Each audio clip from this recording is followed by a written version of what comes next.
Bonjour à vous, gang. Benoît Jacques, générateur d'influence, conférencier, coach professionnel, spécialiste du relationnel d'affaires. J'espère qu'aujourd'hui, vous êtes encore une fois dans une forme splendide pour entendre parler de quoi? De relationnel d'affaires. Et c'est le quatrième clin d'œil relationnel qui fait suite au troisième, évidemment. Et le troisième parlait de quoi? De harcèlement et de persévérance. Puis aujourd'hui, je vais faire un beau lien avec pour vous raconter, en fait, une histoire vécue. En lien avec un commentaire que j'ai reçu d'un ami à moi. D'ailleurs, merci beaucoup pour tous vos commentaires, vos réactions face à cette vidéo-là. Très apprécié de ma part, évidemment, et très enrichissant aussi pour la suite des choses. Donc, sans plus tarder, je vous raconte l'histoire. Est-ce que vous sautez la clôture des fois? Êtes-vous du genre à sauter la clôture? Non, c'est une vraie question, là. Répondez-moi la vérité. Sauter la clôture en termes professionnels, ça veut dire quoi? Je vous l'explique. Mon ami à moi, il travaille dans la réassurance. Et c'est quelqu'un qui développe les affaires. La réassurance, en fait, c'est des compagnies qui assurent les compagnies d'assurance. Et il y avait un client potentiel qui n'était pas une compagnie d'assurance. C'est un autre type de compagnie, je vous épargne les détails. Mais il devait faire une offre originale, puis il croyait beaucoup qu'il pouvait les aider. Il y avait vraiment ce qu'on appelle un mindset positif, comme un plus-value. Donc, il décide de les approcher par courriel, le directeur en question. Donc, il envoie un premier courriel. Pas de réponse après son premier courriel. Donc, persévère. Envoie un deuxième courriel. Pas de réponse. Si vous vous rappelez la semaine dernière, ou il y a 2 semaines, la vidéo où je vous parlais d'envoyer des écrits, de faire des cadeaux pour relancer, il n'a pas fait ça. Il a fait un troisième courriel, toujours très poli, de relance. Sans succès encore, pas de réponse. Quatrième courriel. Nya. Cinquième courriel. Pas de réponse non plus. On persévère. 6e courriel, il se passe rien.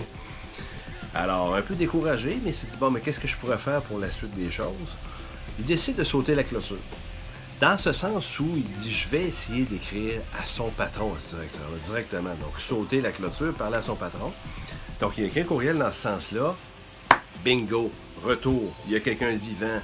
Il y a eu un retour, il a pu avoir un rendez-vous, il a pu faire sa proposition de valeur et de fil en aiguille, ça a donné quoi? Le plus gros contrat de l'histoire de la compagnie. C'est pas rien, là.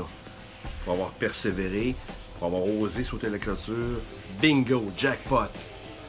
On tient quoi de ce leçon-là? Il y a plusieurs choses. Premièrement, l'importance du mindset, de croire à sa plus-value, de croire à sa valeur ajoutée tout le long du processus, qu'on peut aider. Ça, c'est très important. La deuxième, évidemment, de persévérer.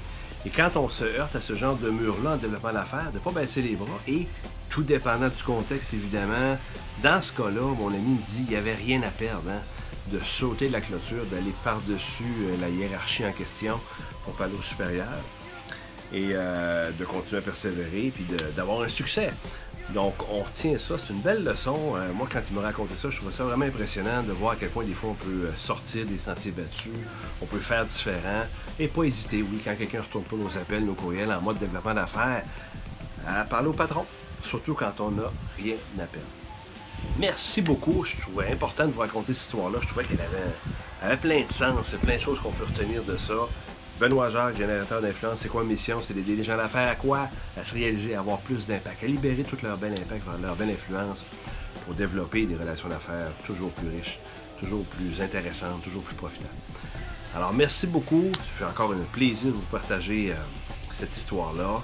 Continuez à m'écrire. Allez sur mon site à www.bjcoachingaffaires.ca.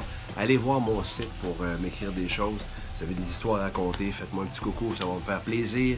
C'est grâce à vous que je réussis à faire tout ça. Hein? Donc, merci beaucoup. D'ici au prochain clin d'œil relationnel, portez-vous super bien. Bye!